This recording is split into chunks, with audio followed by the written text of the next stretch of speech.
আর মানুষ কখন চুরি করে? যখন মানুষ ঘুমিয়ে পড়ে তখন মানুষ চুরি করে। তা আমি কলিয়ার জমিন থেকে বলতে চাই, এই ভারতবর্ষের সরকার হলো চোর সরকার।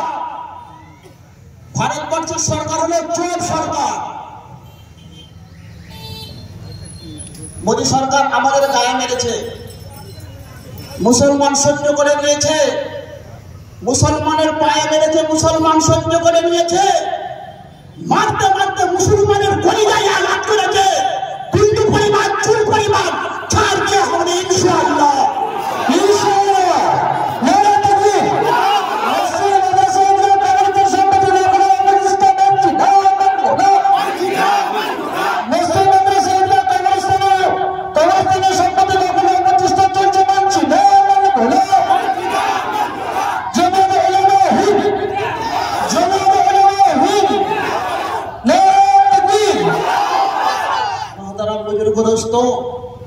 তো আমি একটা কথা পরিষ্কার ক্লিয়ার ভাবে মুসলমানকে জানিয়ে দিতে চাই, আজ পর্যন্ত দিল্লির জমিনে ৫,০০০ মুসলমানের নাম লেখা আছে, যারা দেশের জন্য রক্ত দিয়েছে, দেশের জন্য লড়াই করেছে, তারা ছিল মুসলমান। এ দেশ তোমার বাপের দেশ নয়, এ দেশ তোমার বাপের দেশ নয়।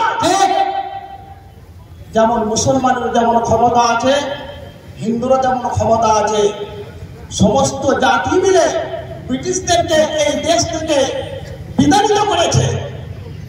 ওয়াকার সম্পত্তি তোমার বাপের সম্পত্তি নয়, এ তো মুসলমানের সম্পত্তি। মহান রব্বুল আলামিনের মধ্যে বিলীন করে দিয়েছে, সেটা মুসলমান ব্যবহার করতে পারবে।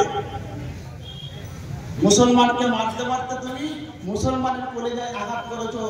যদি মুসলমান মনে করে এই বিল যদি প্রত্যাহার না হয়, এই কলিয়ার জমিন থেকে পুরো বিশ্ববাসীকে জানিয়ে দিতে চাই, আমরা কলকাতার রাজপথ থেকে আন্দোলন শুরু করব, একদম দিল্লির জমিন পর্যন্ত কাঁপিয়ে দেবো। কোনো মায়ের লাল আমাদের কিছু করতে পারবে না।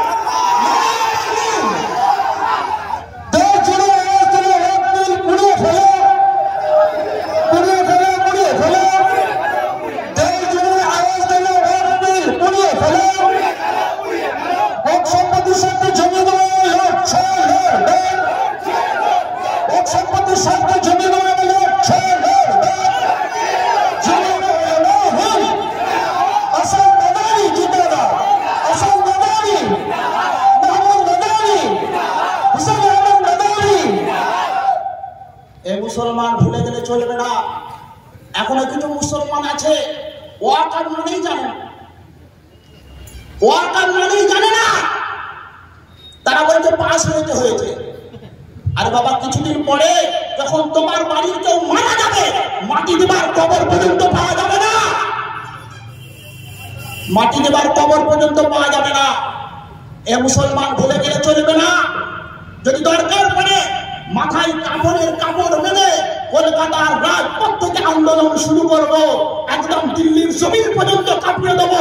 নরেন্দ্র মোদী সরকারের বড় হুমকি ধুমকি আমরা পাচ্ছি না,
সত্য ঘরে যেদিন মুসলমান জাগিয়ে উঠবে দেখবে এই রাজপথকে কায়েম করে ওয়াকফে নিজের আয়ত্তে এনে তবে তারা থামতে হবে।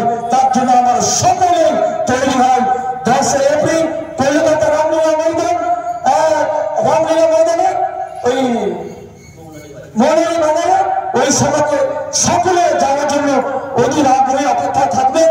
আমরা এখান থেকে ইনশাআল্লাহ যত সঙ্গে গাড়ি ছাড়বো প্রত্যেক মহল্লার যাদের ইমাম সাহেবের সঙ্গে যোগাযোগ করবেন। আমরা মাথা পিছু 150 টাকা করে যাওয়া এবং আসা খাওয়া নিজের ইমাম সাহেবের সঙ্গে যোগাযোগ রেখে আমরা প্রত্যেকে যাওয়ার জন্য ইনশাআল্লাহ তৈরি হবো। অতি বয়স্কদের যাওয়ার দরকার নেই, একদম ছোট করে যাওয়ার দরকার নেই। তরুণ তুর্কি 40 বছরের মধ্যে যাদের বয়স রয়েছে তারা যাওয়ার জন্য তৈরি করবো। দেখুন আগামী দিনে আমি যে পথে চলছি এই পথটা আমার কোনো কিছু থাকবে না, সবটাই তাদের হয়ে যাবে। সেভাবে তুমি তার তুলছ পথ ফেলানোর জন্য আপনাকে আমাদের পরীক্ষা দিতে হবে। কেন হে তুমি কে? তোমার জমিনে তো আমি বস করিনি, তোমার জিনিস তো আমি খাইনি, আমি আমারটাই খাচ্ছি, তোমাকে এত কেন পরীক্ষা দিতে হবে? সেই জন্য আমাদের তাকে মজবুত করার জন্য রাজপথকে শক্ত করতে হবে। ওলামায়ে কেরামরা যেখানে ডাক দেবেন সেই ডাকে সাড়া দিয়ে আমাদের সকলে আগে যাবো ইনশাআল্লাহ। এখন আমাদের সামনে অতি সংকীর্ণ সময় মহাসত্য বলমান সবাই দীর্ঘায়িত না করে মাগরিবের জন্য বিরতি করুন। মুসলমান সমাজ দেশে কিছু আইন আছে পাস হয়ে যায়, কিন্তু মানুষের প্রতিবাদ করার কারণে কার্যকর করতে পারবে। কিছু আইন পাস হয়ে যায়, কিন্তু মানুষ যখন প্রতিবাদ শুরু করেছে তখন সরকার কিছু করতে পারে না। কিন্তু মুসলমান হয়তো ভাবছে আইন তো পাস হয়ে গেছে আর আমরা কিছু করতে পারবো না। এ মুসলমান শুনে রেখে দেন, যদি আমরা প্রতিবাদ করার মতন করতে পারি, নরেন্দ্র মোদীর বাপের ক্ষমতা নেই যে আমাদের কবরকে কেড়ে নেবে, মাদ্রাসাকে কেড়ে নেবে, মসজিদকে কেড়ে নেবে। আমার মসজিদ মক্তব আমার, তাই আমরা প্রত্যেকে চেষ্টা করব আলেম সমাজ যখন ডাক দেবে সেই ডাকে আমরা সাড়া দেবো ইনশাআল্লাহুল আজিজ।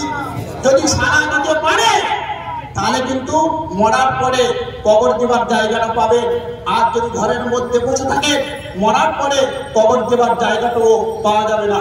তাই আমরা প্রত্যেকে চেষ্টা করব আলেম সমাজ যখন ডাক দেবে আমরা তাদের ডাকিতে ঝাঁপিয়ে পড়বো ইনশাআল্লাহুল আজিজ।